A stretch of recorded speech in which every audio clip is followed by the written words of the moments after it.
Boa noite, galera. Vamos aguardar hoje que nosso convidado especial, nosso Ivan Camargo, acho que todo mundo aí que gosta dos cavalos conhece ele, quem não conhece ainda vai conhecer hoje, né? Vamos falar um pouquinho, falar sobre cavalo com ele, esperar o pessoal entrar aí pra gente...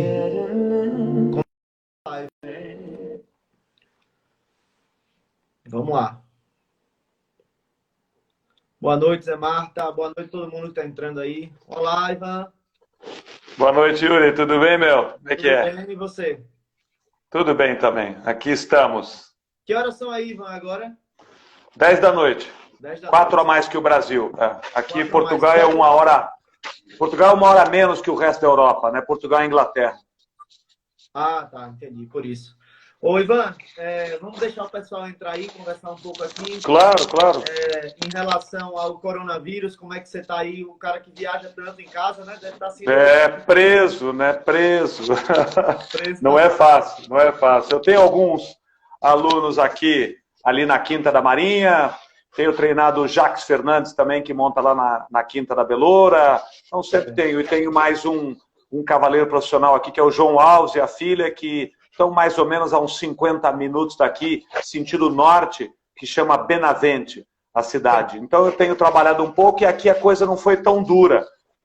Foi mais fácil Portugal. Então deu para se locomover um pouquinho aqui.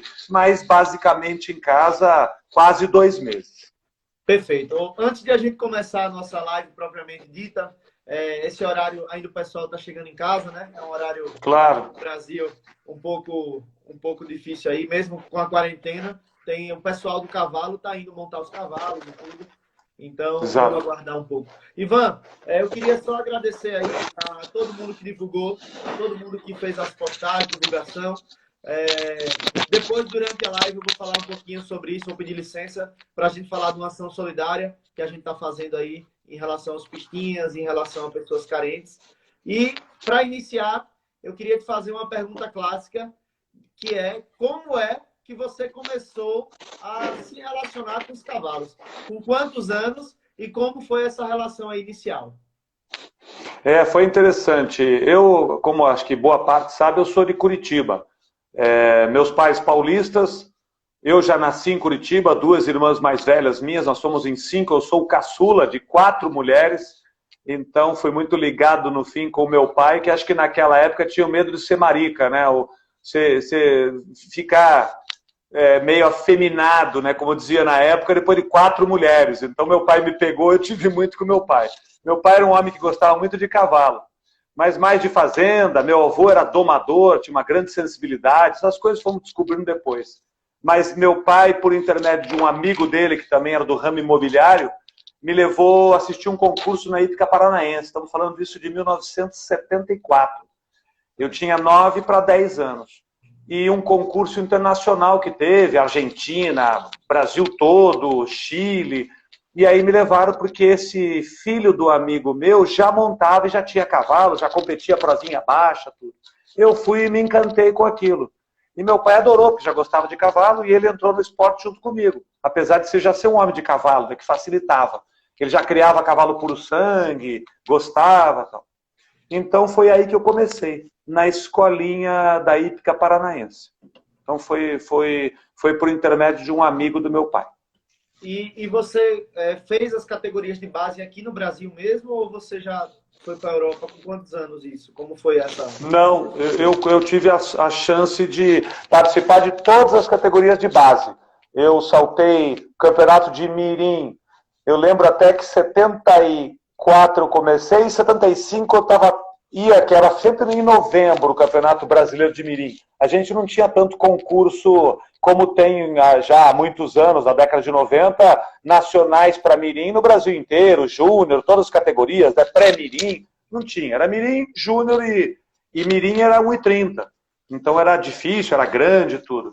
Então eu já estava mais ou menos pronto para fazer o primeiro ano de Mirim e era em Pernambuco, esse ano de 85. Desculpa, 75. Era lá na hípica do Recife. E aí, no fim, no Caxangá, exatamente. Sim. Que é muito antigo até, né? É um dos mais antigos do Brasil. E no fim não teve equipe, ninguém quis ir, minha égua também não estava tão boa, já não estava tão bem preparado, não resolvemos não ir. Meu primeiro ano foi em 76, em Belo Horizonte, ainda era a hípica de contagem da entrada, nem existia CEPEL, não existia nada disso, só tinha aquela hípica na entrada da cidade. Então eu fiz os 76, 77, 78, o último ano ainda foi no Rio, na hípica brasileira, fiz os 4 anos de júnior, até sou tricampeão paranaense, campeão brasileiro, e depois entrei na minha categoria de sênior. Com 17 eu já saltei grande prêmio nacional. E com 19 que meu pai me mandou para a Europa montar com o Neco em 1984. Pô, muito bacana. E aí, quando você foi para a Europa, você já foi como profissional ou você passou um tempo lá montando, fazendo aula? Como é? Na verdade, anos 70, anos 80, até mais ou menos no final, ainda não era tão bem visto ser profissional. O nível de profissionalismo ainda não era tão grande. Já tinham, claro, alguns cavaleiros profissionais, tudo, mas não se vivia tanto do esporte, né? Ainda mais Curitiba, com um centro pequeno, era muito amador também. A gente já saía para os concursos nacionais, mas eu não tinha muita ideia. Terminar os estudos, tocar o negócio do meu pai era um advogado de formação, mas tinha imobiliária. Então a minha ideia era tocar imobiliária e seguir montando como hobby. Quando fui para a Europa, ele me mandou 1 ano, eu voltei encantado. Aí sim eu vi o esporte, fiquei com o Neco 1 ano, vendo o esporte em alto nível. Lá estava o João Aragão também, que depois de 85 o João se estabeleceu na Bélgica, mas em 84 ainda estava junto, ele era treinador do Paulo Stewart, tinha patrocínio, estava lá montando, Carlinhos Palhares. Então tinha um pessoal do Rio, que era mais chegado ao Neco, por o Neco ser carioca. Então eu fui dos primeiros aí, sendo de fora, mais ou menos, desse grupo de Rio, São Paulo, né? De Curitiba, acho que eu fui o primeiro para a Europa. Então acabei que eu voltei encantado com aquilo. Aí meu pai disse, em 85 eu voltei, comecei a dar umas aulas, terminando de estudar, ajudava ele um pouco no imobiliário, meu pai esteve doente, e no final do ano ele falou, Ivan, bora para São Paulo. Ele já tinha ficado em 84 sócio da Santo Amaro para mim, e acabei indo trabalhar com um convite do Caio Sérgio de Carvalho, que ele tinha uma hípica dele, e o Horse Center Equitação, algo bem inovador da época, e o Caio me convidou, comecei a dar aula lá, montar, e levei 2 cavalos para Santo Amaro. Assim começou a minha vida profissional, depois de me sentir mais preparado. Tive na Europa, montando, já competia, mas na verdade eu queria me formar também como treinador, e não só como cavaleiro. Essa é uma pergunta que eu queria fazer. Você, quando se tornou profissional, você gostava mais de montar ou dar aula? Na verdade, eu sempre fui extremamente competitivo. A gente começa, mesmo lá na escolinha, lá atrás, né, todo mundo começa para competir, para montar. Ninguém fica imaginando, vou começar porque dar aula, vou ser professor. Não era bem ideia. Mas como essa dificuldade no Brasil como profissional, você tem que dar aula, tem que vender cavalo, tem que competir, tem que fazer tudo, né, no Brasil. Não é muito simples. Hoje já melhorou, já te dá mais condições do cara ser um cavaleiro preparador de cavalo, competidor, já até sobrevive sem dar aula. Na minha época não dava. Como eu tive excelentes instrutores, eu tive a sorte. E eu digo sempre, por que a sorte? Porque quando você busca um instrutor, normalmente no esporte, você não sabe, né? Você não é muito do esporte, você não entende a fundo para escolher. Como é que alguém que não sabe escolhe quem sabe, né? Então a gente às vezes dá com os burros na água, erra, é tentativa e erro, não tem outro jeito. Não é um esporte tradicional do Brasil, né? Então é complicado. Então por isso eu disse que eu dei a sorte. Chegou no Brasil, eu tinha 15 para 16 anos, em 80, o Eduardo Bezzi, um cara que tem um grande conhecimento de cavalo, ele continua em Brasília, ele nunca foi profissional, alguns anos ele está como profissional de novo quando voltou a Brasília, está mais no adestramento, que é um grande conhecedor de cavalo, de biomecânica, de adestramento, sabe, me ensinou realmente o equilíbrio, a parte dos braços, coisas que ninguém falava naquela época. Salta, vai, toca, baixa a mão, não sei o quê. Ninguém falava em equilíbrio, não falava em coisa nenhuma. Então eu tive essa sorte. Então eu acho que eu cheguei no Neco muito bem preparado na base. Por isso que a equitação fez um salto muito grande quando eu cheguei no Neco. Porque de muita coisa que o Neco falava, já não era novidade. Mas aí é o Neco. Então você consegue dar o passo para pós-graduação, vamos dizer, para o doutorado. Verdade. Porque você... Então eu acho que eu cheguei muito... Dei a sorte disso. de ter uma grande preparação do Eduardo Bezzi, para poder chegar e ver com outros olhos, e aí ele me lapidar como um cavaleiro de competição. E a gente morre aprendendo, obviamente. Mas eu acho que esse foi o grande lance para mim. Mas dar aula, sempre tive facilidade. Eu sou judoca, faixa preta de judô. Eu dei 1 ano de aula de judô para criança em Curitiba. Então, acho que essa minha veia de professor eu seria de qualquer maneira. Excelente. Eu queria pedir a todo mundo que está aqui para apertar na setinha aí embaixo. Aqui tem uma setinha e mandar para 2, 3 pessoas, porque para saber que começou aqui. Ivan, queria agradecer também a presença aqui de Cezinha, Nelton Marcon, a galera aqui, o André Souza, a galera toda que está assistindo. Muito obrigado e todos que estão aqui, né, presentes. Estou falando dos ídolos aí, meus ídolos. Fora o André, né? É tudo a velha guarda, né? Cezinha, Nelton. Nelton eu cresci com ele, competimos, e é 1 ano mais novo que eu. Competimos Mirim e Júnior, tudo junto. Então, parceiro aí de muitos anos. E o Cezinha a gente fala. Eu não conhecia o Nelton Marcon, conhecia através das lives, porque essas lives estão abrindo muitas portas. É um negócio muito legal. E o Nelton hoje, eu tô falando com ele quase todo dia agora, virou meu amigo. Ah, que legal. Não, é parceiro, divertido, gente boa e das antigas. É isso aí. Ele tá falando que velho é você, viu? Sem dúvida, sou eu mesmo, que eu sou mais velho 1 ano. Ivan, você lembra qual foi a sua primeira, assim, quando você disse assim, eu vou dar clínica, né? Qual foi o seu primeiro lugar que você foi dar clínica? Depois de dar aulas e tudo, que a gente pode voltar. Qual foi o primeiro lugar? Foi muito legal, porque eu comecei nos anos 90, porque eu fiquei 84 com o Neco, depois, no final de 89, o Neco teve no Brasil dando umas clínicas, fizemos um grupo de profissionais ali, tava eu, tava o Alfinete, tava Mula, Caio, fizemos um grupo que montava com o Neco também, e aí eu tive convite para a Europa, acabei trabalhando com o Neco. Fui com o João Aragão antes, trabalhei com o Mati, e depois acabei trabalhando algum tempo com o Neco, como cavaleiro dele e tudo. Quando eu voltei, eu trouxe na bagagem o Dólar, que era um cavalo bravo, difícil, mas que me deu muito resultado. Em 94 eu tive com ele, eu ganhei a Liga 93 Sul-Americana e fui para a Copa do Mundo 94. 94 eu voltei, estava sempre nos concursos, sempre tendo bons resultados em grande prêmio, então o nome já começa a crescer mais como profissional, né? Vai saindo um pouco das fronteiras para a América do Sul. Aí me convidaram algumas vezes para os concursos na América do Sul como convidado, chegava lá, sorteio de cavalo, eu montava na hora. O primeiro que eu fui foi em Medellín. E aí estava Greg Best, que foi medalha de prata na Olimpíada, um americano com o Jim Twist. Tá um cavaleiro de cada país, um alemão, um francês, todo mundo lá. Frédéric Cotier, que montava um cavalo famoso, que hoje é armador da França, vários. E no fim eu saí campeão do torneio. Isso foi em 94 em Medellín. Depois disso me convidaram de novo, andou bem, comecei a fazer amizades. Em 96 tem um cavaleiro que chama Juancho Gallego, o Nelton até conhece bem, que viveu muitos anos, eu encontrava lá. E esse Juancho Gallego acabou que me chamou. E com o apoio do Nelton, tudo que já me conhecia, comecei a dar clínica em Medellín, em 1996. Primeira vez que eu fui. Então foi interessante eu começar a formatar como faria 3 dias de clínica.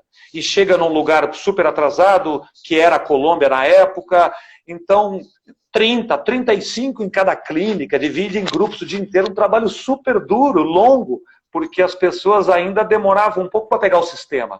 Então foi muito interessante começar em Medellín e ajudar sem dúvida, desenvolver o esporte lá. Eu acho que eu fui dos primeiros cavaleiros que já estava na Europa, que tinha experiência, que começou da clínica e até hoje eu vou lá. E vou em todas as cidades da Colômbia. Excelente. Quem entrou aqui também agora foi o Musa, um dos grandes cavaleiros aqui. Grande amigo também. Top cavaleiro e amigo. Léo foi dos... Léo montou comigo na Inglaterra também. Parceiro também, amigo, bom cavaleiro. Você sabe que o Léo é sergipano, né? Da minha terra. Meu amigo. Eu sei. Lá ele já estava namorando, acho que na Bahia, quando ele foi lá com a gente montar na Inglaterra. Ele ficou comigo lá um tempo na Inglaterra. Ele está no Paraná agora, na sua terra. Grande Léo. É verdade, ele está em Curitiba, exatamente. Isso. Mas não espalha, não precisa contar, não é vantagem. Ô, Ivan, me conta uma coisa. E aí você começou em Medellín, e aí começaram a te chamar aos poucos. E aí você conseguiu conciliar a sua vida de cavaleiro com essas clínicas, como é que você fazia, né? Porque uma coisa é da clínica em casa, outra coisa é da clínica Exato. em países diferentes. Como foi isso? Exato, exato. No começo foi um pouco mais difícil, mas eu sempre, quando vinha cliente, aluno, eu nunca deixei de atender bem, então eu aproveitava marcar essas clínicas, que também não eram tantas, eu fazia ainda 4 por ano naquela época, 3, 4 por ano, ia a Medellín, depois começou a chamar Bogotá, Cali, depois os outros países. Quando eu estava no Brasil ainda, eu ia muito mais à Colômbia, que são os anos 90. Eu vim para a Europa de novo de vez com a família em 2002. Mas em 90 e pouco, no meados para o final de 90, eu ia muito à Colômbia e eles também iam ao Brasil comigo. Mas eu sempre marcava 3, 4 dias ali, depois de uma série de concursos, tudo que não atrapalhasse o bom andamento dos meus alunos e dos meus clientes. Mas eles sempre entenderam, gostavam, me davam apoio, e eu acho que era uma coisa importante para todo mundo. Porque eu sempre explico para as pessoas o seguinte: o dar aula, o dar treinamento, você está resolvendo o problema dos outros, melhora muito a sua equitação. E tudo isso eu vou passar para os meus alunos que estão comigo. Então isso ajudou muito essa experiência de resolver problemas. E eu me coloco sempre como treinador o culpado da situação. Sempre é culpa minha. Eu não expliquei direito, eu não entendi, eu não consegui resolver. Cobro dos alunos, mas o problema é meu. Eles não sabem, estão aprendendo. Quem tem que saber sou eu. Claro que a gente também erra, obviamente, se confunde, pode ter um problema, mas eu acho que a experiência que vai te dando melhora você como cavaleiro, como pessoa, como tudo. Então eu digo, quando termino uma clínica, o que eu mais comento é o seguinte: obrigado, porque quem mais aprendeu de novo aqui fui eu. Quem aprendeu sempre sou eu que aprendo mais que todos, né? Porque claro que eu já estou um pontinho na frente ali. Perfeito. Ô Ivan, aí tem uma coisa assim que é difícil você numa clínica, porque você tem todos os cavaleiros de diversos níveis, né, de equitação. Você tem um cara que monta super bem e tem um cara que monta mal. Como é que você consegue... Claro. E lógico, você vai pegando isso com experiência, né? Exato, exato. Como é que você divide as suas clínicas quando você vai no local assim? 1 minuto só que passou, acabou de entrar aqui um grande amigo meu que eu tenho que mandar um abraço para ele. Que esse é meu amigo de... A gente não pode nem falar de 40 anos que a gente entrega a idade, né? Mas é um puta amigo, Monzon. Esse me aturou, me levou para os concursos de carro. Puta abraço, Monzon. Saudade de você. Monzon, grande cara, amigo da velha guarda. O Monzon, eu fiz uma live com ele antes de ontem. Foi uma live top, né? Foi muito boa. Não, ele é jóia, sabe? É um homem de cavalo. Então, o que eu divido por grupo, né? No começo dá um pouco de trabalho, quando eu nunca fui no lugar. Mas eu peço sempre para a pessoa que organiza para tentar grupos homogêneos, pelo menos assim. Depois eu adequo, né? Porque às vezes a pessoa fala, um grupo que salta 1 metro, um grupo que salta 1,10, às vezes o que salta 1 metro está melhor preparado que o que salta 1,10. Às vezes de 1,10 tem um bom cavalo e não tem muita noção. Depois eu vou adequando com jeito também, para não desestimular o cara achar que ele desceu para outro grupo. Como eu salto sempre baixo nas clínicas, eu sou contra saltar grande, obviamente, depende do grupo, mesmo o cara que salta 1,30, a ginástica, a proposta minha, vai saltar o 1,20, depois no final no percurso, colocamos até 1,30 m, a altura que ele salta, ou às vezes até um pouco mais, depende do andamento. Mas eu adequo muito o grupo homogêneo para fazer cada um trabalho. Adequo as ginásticas, tudo, para que aquele grupo evolua. A brincadeira que eu sempre falo é o seguinte: eu gosto de deixar solução para os profissionais que estão lá ajudando, e não problema. E normalmente, os últimos 5, 6, 7 anos, quase 100% de acerto. As pessoas saem melhor, contentes e pelo menos com uma luz no fim do túnel. Qual a importância que você acha de fazer clínicas, né? Para muita gente que está aqui, às vezes nunca fez uma clínica, ou às vezes diz, será que vale a pena? Será que não vale? Será que ele vai mudar a minha montada? Às vezes a pessoa acha que vai mudar a montada em 3 dias. Eu queria que você me explicasse, quer dizer, explicasse ao pessoal aqui qual a importância de uma clínica, né? Eu acho, obviamente, clínicas e clínicas, já vi umas que até acaba complicando realmente. Então, tem pessoas que vêm, eu acho que o que acontece com alguns profissionais que eu vejo de clínica, que a gente tem que tomar cuidado, e talvez eu já cometi esse erro também, e cometo outros, mas eu gosto de facilitar o caminho, melhorar o equilíbrio, não tentar mexer demais, sabe? Tudo é trocar vocadura e tal. Eu não estou lá para passar por cima de ninguém e nem me colocar mais que o seu treinador, que o treinador da pessoa, nada. Porque já partimos do princípio, se me chamaram para a clínica, é que eu devo ter algo para acrescentar. Então não tenho que chegar lá e provar nada que eu sou melhor que ninguém. Eu tenho que tentar mostrar o melhor para poder ajudar. Acontece uma coisa muito interessante hoje sobre isso, a importância da clínica é você realmente dar um caminho que às vezes todo dia o próprio treinador não está conseguindo ver, né? E acontece. A gente está lá, você está todo dia naquele sistema batendo, o aluno não melhora, parece que não põe atenção, daí você também deixa um pouco. É normal o dia a dia, isso é normal. Quando você chega, você acaba vendo com outros olhos. E às vezes dá um toque ao treinador, eu gosto muito de ter os treinadores junto comigo, eu acho que a coisa funcionou muito bem, o sistema em Medellín na época, que não era nada Medellín, e depois desses anos passou a ser uma força dentro da Colômbia, Medellín, por essa formação. Nós formamos Juancho Gallego, que é da equipe colombiana, os Bluman, que são os craques, os Dairo e o Rubén Arroyave.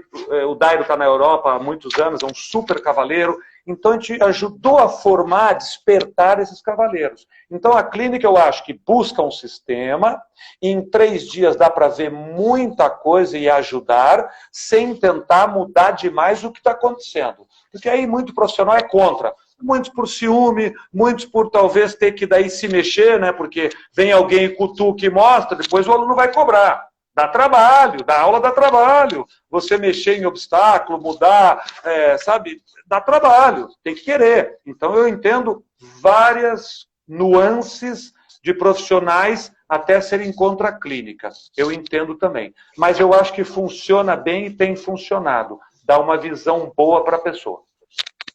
Ivan, é uma pergunta meio óbvia, mas eu acho que você falando vai ser melhor entendido por todo mundo que está aqui. Você acha que todo bom cavaleiro, ele é um bom professor?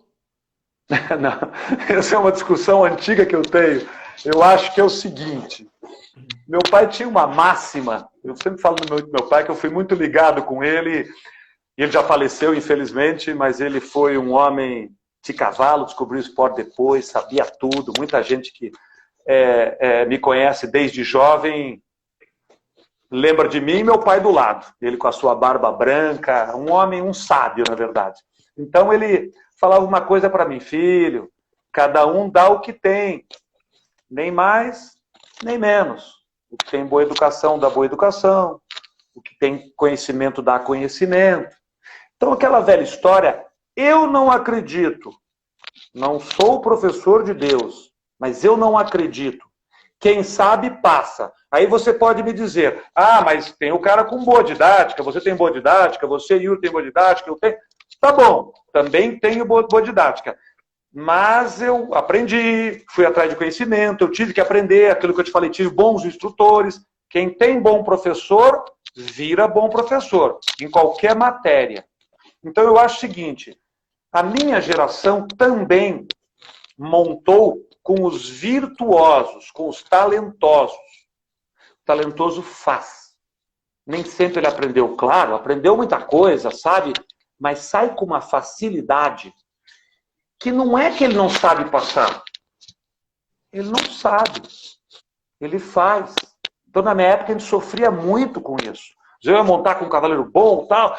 O cara fazia, toca, vai, segue. Distância não se ensina. Ensina-se sim. Porque, na verdade, 80% é equilíbrio, 20% é distância. O seu equilíbrio faz você chegar a uma melhor distância. Tem aquele cara que sai galopando e rédea solta e chega sempre igual? Tem! Mas isso são quantos por cento, Yuri? Você que é formador na sua hípica, eu que rodeio o mundo, dou não sei quantas clínicas por ano. Verdade. A maioria vai ter que aprender. É 2% do mundo talentoso? Talvez. O resto vai aprender. E aprende, eu não tenho dúvida. E em relação a isso, talento e dedicação, como é que eles andam juntos aí?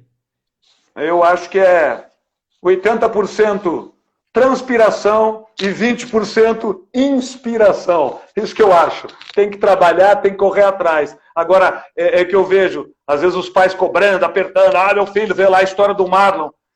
Porra, o Marlon é um fenômeno. depois foi atrás. O Marlon tem tudo. Ele era talentoso desde que nasceu. Ele teve um apoio, o pai empurrou, nunca teve grana, sempre lutou, veio para a Europa garotão para aprender, para ir atrás, venceu. São histórias para copiar? Claro que são histórias para copiar, mas quantas dessas lindas histórias acontecem? Então ele é o talentoso, que é humilde, trabalhador, aprendeu, está aí o resultado.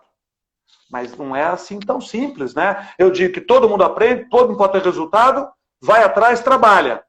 Mas o que dá a diferença lá no final é o talento. O topo do mundo, eu digo, é o talento. Isso eu não tenho nenhuma dúvida, em qualquer esporte. Excelente.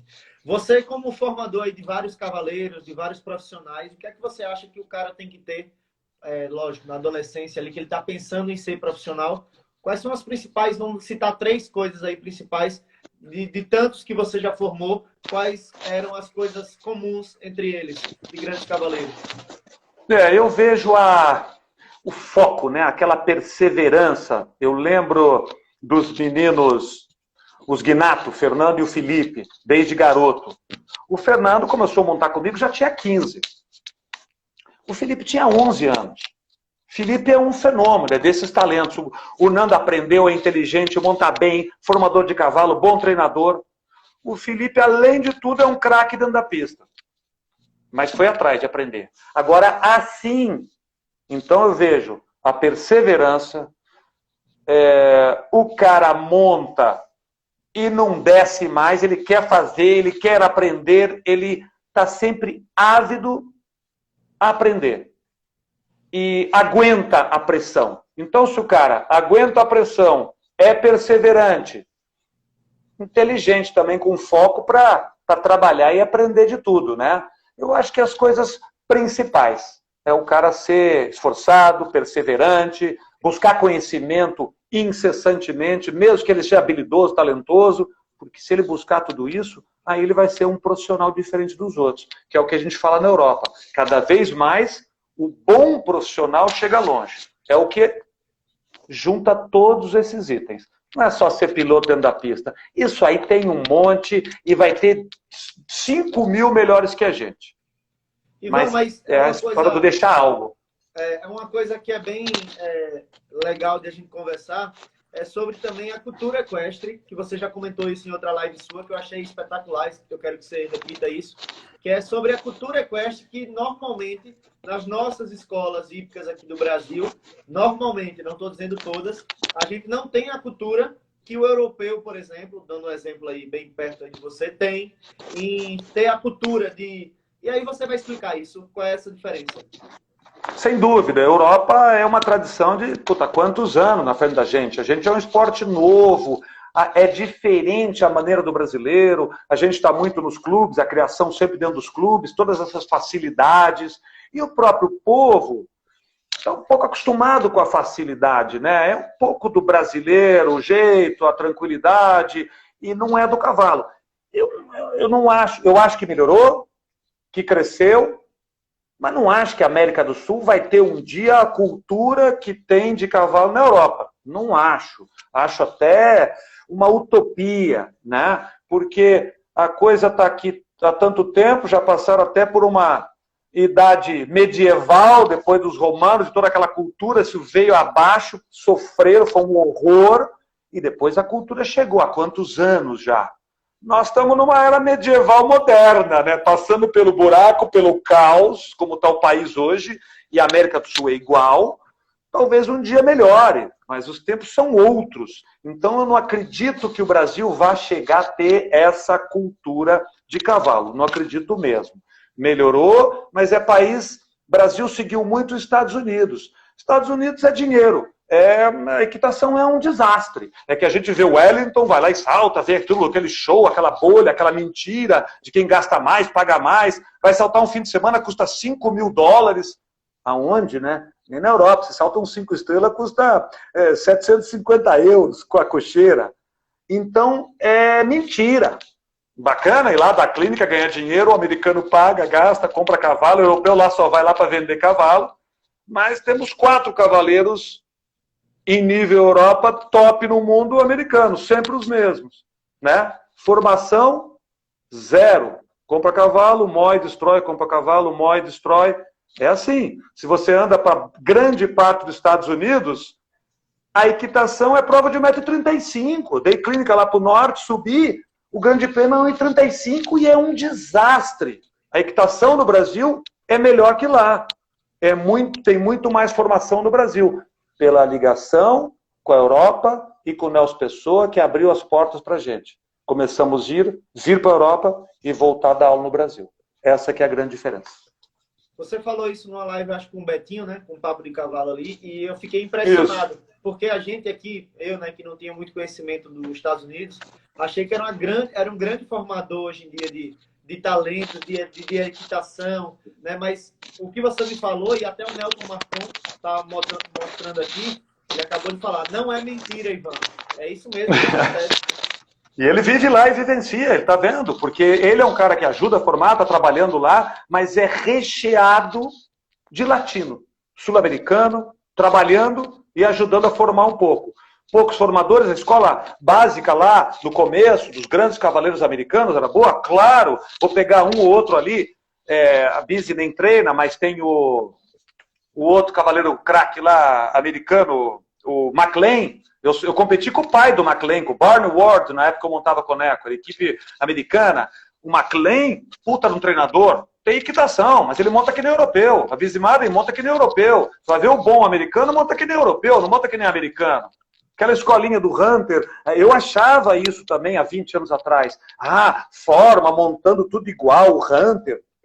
Tudo mal, forma tudo mal, todo mundo montando mal, porque é outro esporte. O Hunter não tem nada a ver, é outra ideia. Então não tem nada a ver com a formação do Hunter.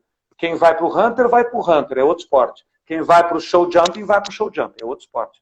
Mas sai muita gente acompanhando lá na orelha, aquela equitação sem empurrar. Então é um desastre, você não tem a menor ideia. Essa que é a verdade. Me perguntaram a comparação, é Europa ou Estados Unidos? Não, vamos comparar, é o Brasil ou os Estados Unidos? A Europa não compara com nada. O Ivan, e o Nelson Marcon, eu agora tô amigo dele, né? Aí, tô achando porque eu tô amigo de um... Meu mais novo amigo do Nelson. Ele tá postando sempre os vídeos, eu fiquei acompanhando, fuçando o Instagram dele todo ali, e a gente vê que a metodologia dele é totalmente europeia, né? Controle, exato. Postura, é um cara que você vê que se preocupa com a base europeia, é isso? É isso mesmo, tá certo. O caminho é esse, né? Então ele tenta botar os caras montando a cavalo numa equitação melhor, né? Porque lá é o que ele escreveu agora ali. Hunter não é salto. Não, não é mesmo. Não tem nada a ver. A gente tinha essa visão, é outro esporte totalmente diferente. Mas é bem isso mesmo. E essa formação de certos cavaleiros que às vezes vão para lá é tentar dar uma equitação mais europeia, com controle e tal, para poder melhorar aquilo. Mas é difícil. A mentalidade é outra.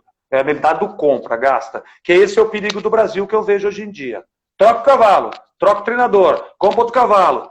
Mas aprender realmente a formar homens do cavalo e aprender equitação, tem minhas dúvidas. E em relação à cultura equestre, que você falou na outra live que eu assisti, em relação a justamente hoje a maioria, vamos dizer assim, dos clubes e das hípicas, a pessoa vai lá, chega, o cavalo está pronto, com a Celermé, com a cabeçada, né? Tudo do bom e do melhor, monta, pega melhor culote e vai embora. Exatamente, melhor culote, a pessoa vai para destilar. Seu culote não sei o quê, sua camisa não sei o quê, sua bota não sei da onde, é um desfile de moda, é o que eu falo. É bem Estados Unidos. Apesar da gente ter uma equitação melhor, porque o Nelson Pessoa, volto a dizer, abriu as portas para a gente. A gente deve 100% da nossa equitação e a melhora no esporte ao Neco. Digo mais, o mundo deve ao Neco. O Neco revolucionou. Eu gosto de contar uma história, que no Brasil a memória é curta, né? É assim, a cultura, fazer o quê? Às vezes até mete o pau no Neco também, entendeu? Então, o que eu digo é o seguinte, uma vez eu li num livro, o Eduardo Bezzi até me apresentou, o livro era é interessante isso, porque era um livro, numa edição do início dos anos 60, 62, 63, onde o esporte na Espanha, Itália, Portugal ainda era top no mundo. Depois começou a aparecer década de 70, começou a aparecer Holanda, um pouco da Bélgica, esses lugares não existiam. Alemanha desde sempre e França desde sempre. Agora, Espanha era craque, Itália, e morreram. Agora, esse escritor do livro, que era um cavaleiro importante, está lá numa estrofe que esse Eduardo Bezzi me mostra. Ele falou, olha isso aqui, Iva, que impressionante. E há poucos anos, chegou aqui na Europa um cavaleiro de grande talento brasileiro que revolucionou o trabalho de cavalos de salto na Europa, com super trabalhos de espádua e de garupa em seus cavalos. O nome dele é Nelson Pessoa Filho. Dá para imaginar? O cara chegar em 60, 61 na Europa e em 62 um cara desse escrever? E ele veio do Brasil. Se hoje já acham que só tem índio no Brasil, você pode imaginar nos anos 60? Olha a magnitude que é o Nelson Pessoa. Ô, Ivan, o que é que você... Agora já mudando aqui o meu roteiro, mas a conversa tá boa. O que é que você atribui ao Brasil? Ele não tem... O Brasil, se a gente pensar, não tem nenhum incentivo igual a grandes países do esporte, né? E a gente tem claro. o Pelé, a gente tem o Neymar, a gente tem o Ayrton louco, Senna, né? a gente tem o Nelson Pessoa, a gente teve o Guga. O que é que você atribui do brasileiro? Incrível, né? Bom assim ser o melhor do mundo. É muito louco, porque eu acho que é um país que tem, sem dúvida, muita gente, né? Porque se a gente vai falar assim, é a mistura de vários países, é o país não apoiar em nada, o cara tem que nadar, senão morre afogado, ir atrás. Então eu acho que é mais ou menos isso, igual na América do Sul toda. Eu, como ando por toda a América do Sul, hoje em dia o brasileiro se sente um pouco especial em tudo e tal. É tudo muito parecido. A gente anda por aí tudo, só que o Brasil são 210 milhões de pessoas. Então a chance, claro que é maior de descobrir talentos. Mas eu acho que é essa mistura de tudo. O brasileiro está acostumado a driblar fome, driblar problema, crises. Pergunta, crise no Brasil. Porra, mais uma. Eu que tenho 55 anos já passei por várias, né? Então, as pessoas estão acostumadas com esse jogo de cintura e correr atrás porque nada vai cair do céu. Então é diferente de vários países da Europa com o socialismo instaurado, ou uma parte socialista, mesmo Portugal ajuda. Nessas horas você vê que é bom, né? O país ajuda, pode ajudar, é pequeno, mas também o povo se encosta um pouquinho, né? Porque sabe que vai ter uma ajuda. Então tem que ter um equilíbrio nisso aí. Mas eu acho que é por isso. É uma mistura de tudo e, salve-se quem puder, né? Como é que você vê o Brasil, agora falando específico do hipismo, né, do salto, como é que você vê o Brasil não comparado aos Estados Unidos, comparado à Europa, comparado justamente à América do Sul? Como é que você vê o Brasil em relação a isso? E eu falo não só de grandes cavaleiros, eu falo da formação de em geral. Formação de cavalos, criação. Você pode Estamos longe. Para a gente entender que você mais Estamos longe. sabe disso. Estamos longe. O que aconteceu realmente ali é o seguinte, eu sou da geração aí da época que a Argentina mandava no esporte, mas mandava no esporte não só na América do Sul, era grande no mundo todo. Cavalos argentinos vendidos muito para os Estados Unidos, para a Europa, Neco montou vários cavalos na década de 60, argentinos, foram vendidos cavalos para o mundo inteiro da Argentina. Não cuidaram da forma, do que cavalo era, garanhão, o sangue, não tinha uma organização, acabou morrendo isso e começaram depois uma criação mais controlada, organizada, como o Brasil começou na década de 70, depois do Brasil. Então o Brasil passou na frente nisso também. A Argentina, como vendia muito, os profissionais eram pilotos, cavaleiros geniais, craques, tradição conta muito, então eles eram cavaleiros de filho, neto, avô, todo mundo montava. Você ser filho de cavaleiro, você tem 60% do seu caminho já trilhado, é mais fácil, não tenho nenhuma dúvida. Então, a Argentina foi morrendo sem formação. E esse é claro, qualquer um, ninguém que me prove o contrário. Fala cavaleiros jovens da Argentina. Não tem, não dá para falar. O Albarracín. Porra, ele é filho do Rusto Albarracín? Não conta, não vale. É uma família de cavaleiro. O Rusto é um craque. Os dois filhos são excelentes, craques, cavaleiros. Então não houve formação. Você não vê ninguém quase sair daí. E olha a quantidade de gente montando em competição na Argentina. Então a Argentina ficou para trás, está tentando recuperar. Resultados da Argentina não chama-se Argentina, chama-se José Laroca. Que eu tive uma grande ajudei a formá-lo, ele foi em Aachen comigo, depois seguiu a vida dele, ele até comentou de mim na live que ele fez, então eu dei um grande apoio, uma grande ajuda para ele voltar a montar cavalo. Então eu sei que foi ele. Ele apoiou, ele levou cavalo para lá, ele comprou cavalo, ele ajudou a equipe. Então chama-se José Laroca, não Argentina. E a organização do nosso maestro aí, ganhador, dos maiores ganhadores do Brasil, que é o Vitor Teixeira. Com toda a experiência dele, organizou a coisa e botou os caras ganhando.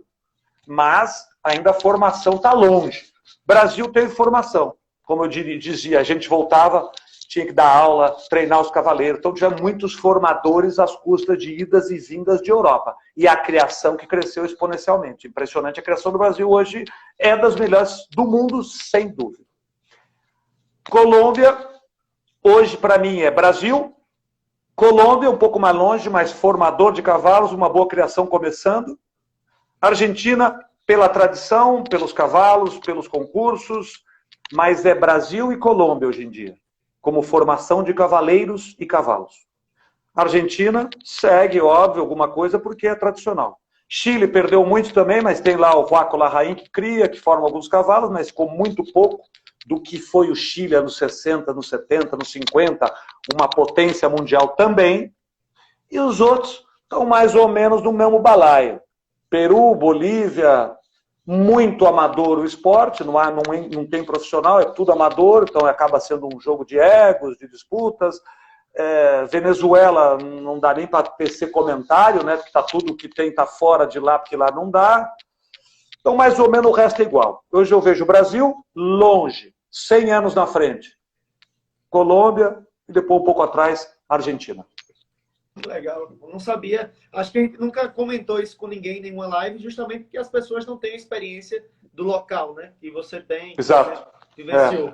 Né? O Felipe Exatamente. Juarez está participando aqui, agradecer a presença do Felipe Juarez, grande cavaleiro.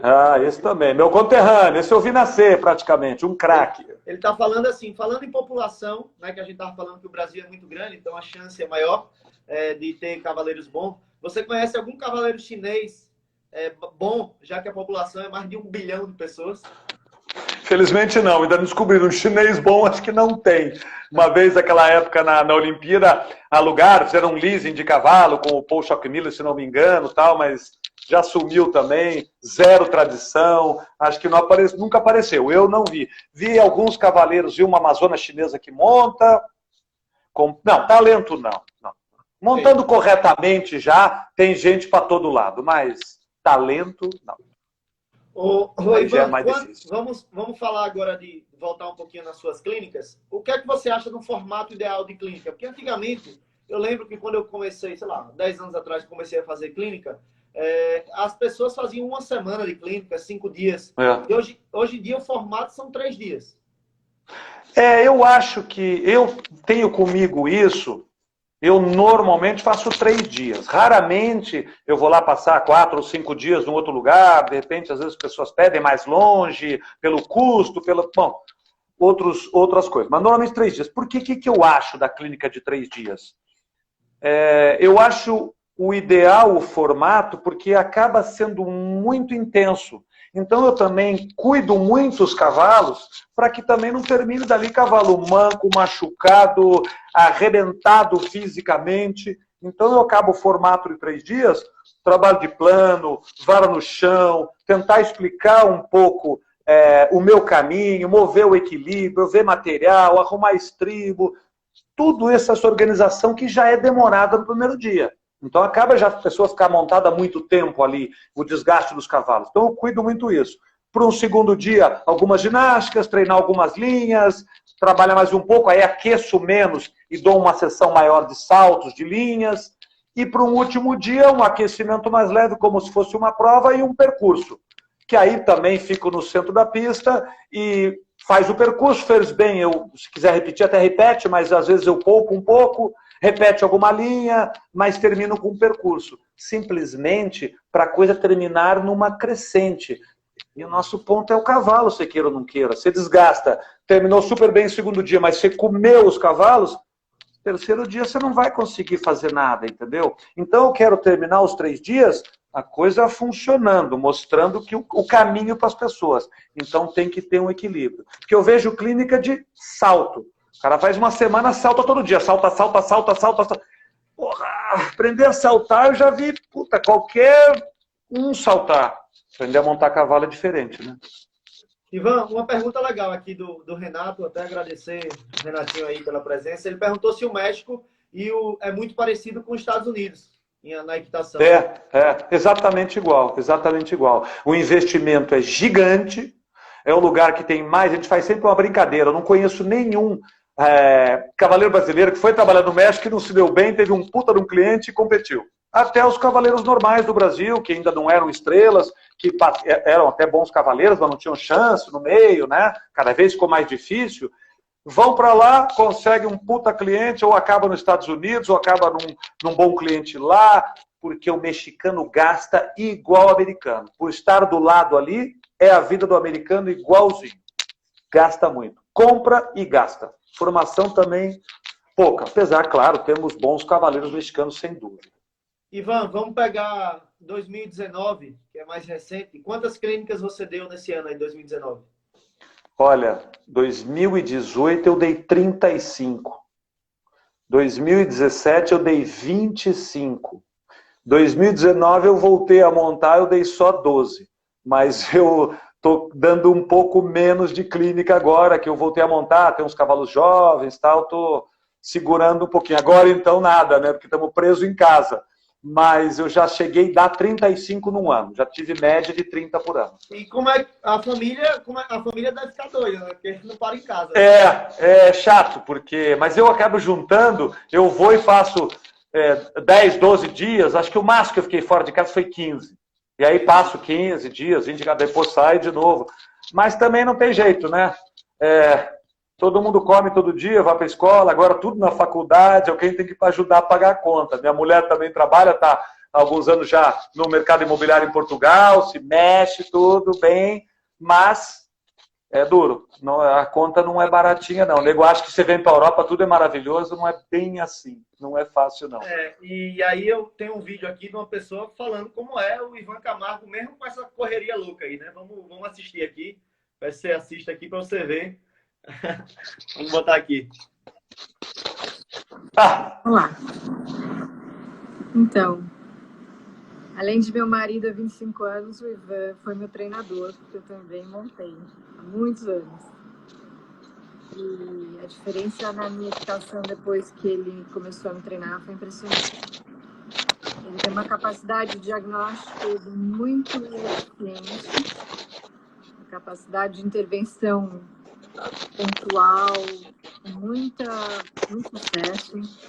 Ele se comunica muito bem com o aluno, de uma forma fácil.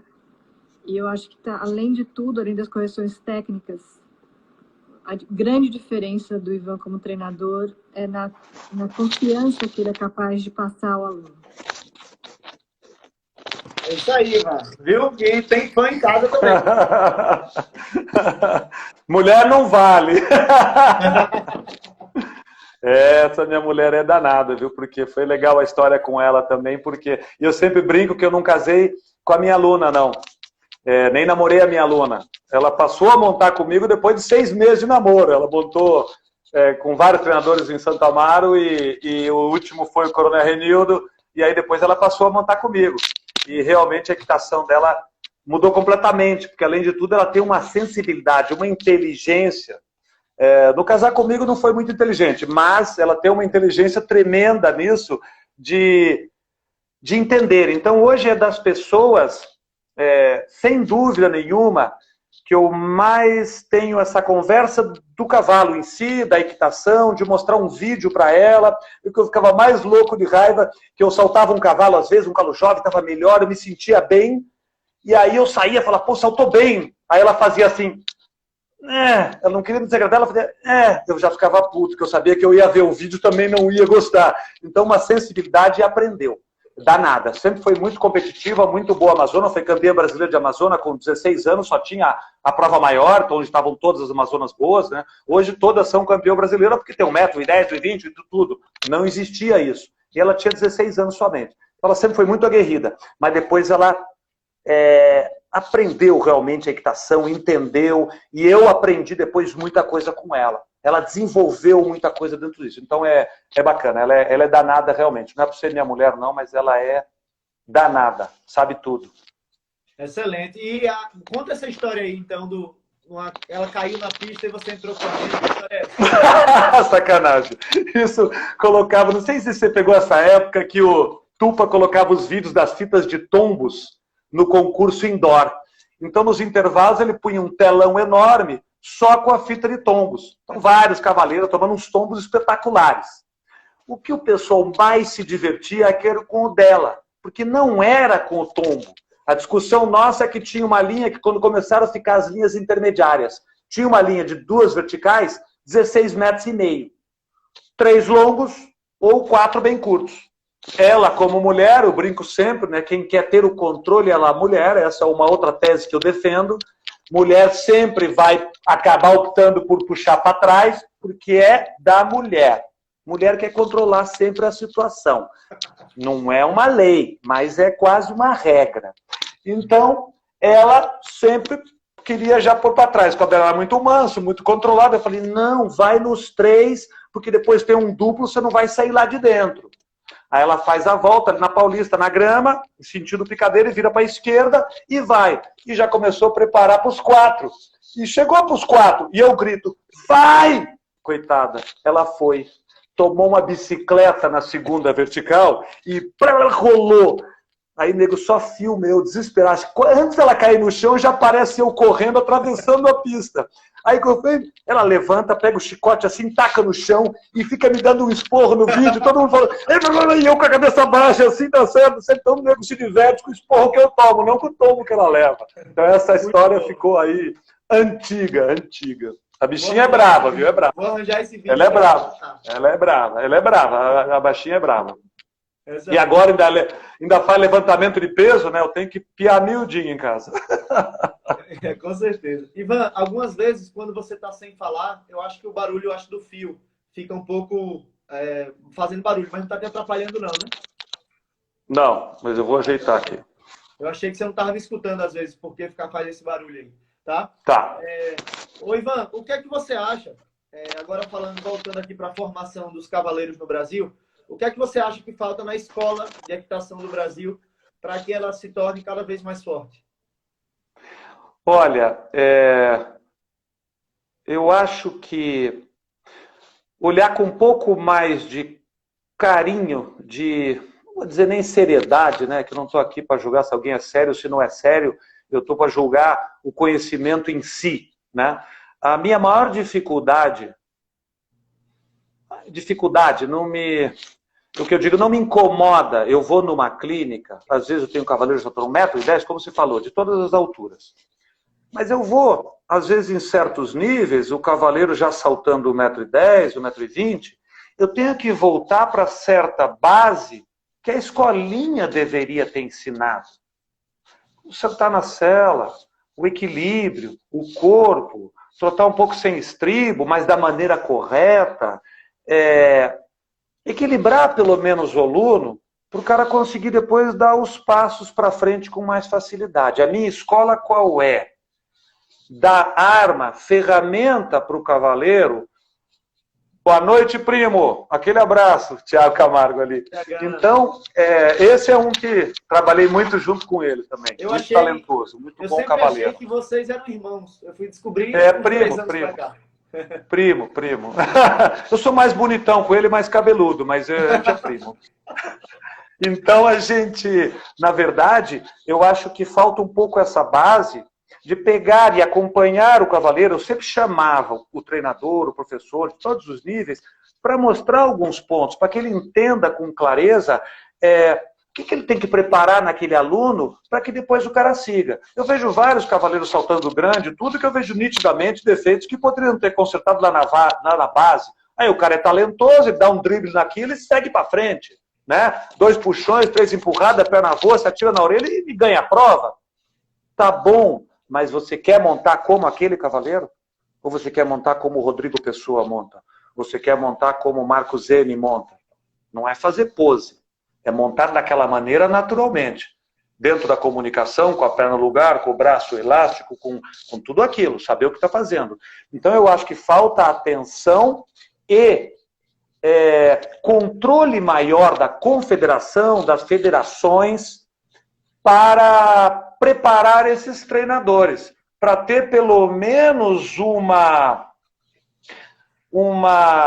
formação que o cara pode... o senhor está qualificado para dar aluno na guia. O senhor está qualificado para dar os primeiros passos, trote e galope.